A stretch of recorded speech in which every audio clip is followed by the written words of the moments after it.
12 জানুয়ারি স্বামী বিবেকানন্দের জন্মজয়ন্তী। এবছর স্বামীজির 161তম জন্মদিন। এই উপলক্ষে উত্তর বাধারঘাট স্থিত স্বামী বিবেকানন্দ ক্লাবে এক অনুষ্ঠানের আয়োজন করা হয়। সেখানে আয়োজিত অনুষ্ঠানে উপস্থিত ছিলেন মুখ্যমন্ত্রী ডক্টর মানিক সাহা এবং স্থানীয় কাউন্সিলর সহ অন্যান্যরা। পাশাপাশি এদিন ক্লাবের সম্মুখে স্বামী বিবেকানন্দের মর্মর মূর্তি প্রতিষ্ঠা করা হয়। তার উন্মোচন করেন মুখ্যমন্ত্রী প্রফেসর ডক্টর মানিক সাহা। এই দিন এক সাংস্কৃতিক অনুষ্ঠানও অনুষ্ঠিত হয়।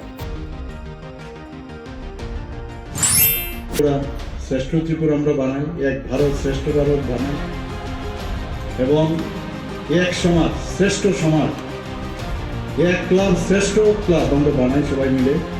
এই আশা আমি রাখছি এবং এখানে যারাই উপস্থিত আছেন সবাইকে আমি বলব যে আরেকবার প্রতিদিন অন্তত একটা দুটো লাইন স্বামী বিবেকানন্দজি যা বলেছেন, এক দুটো লাইন প্রতিদিন আপনারা পড়ুন। Bureau report, Subarta.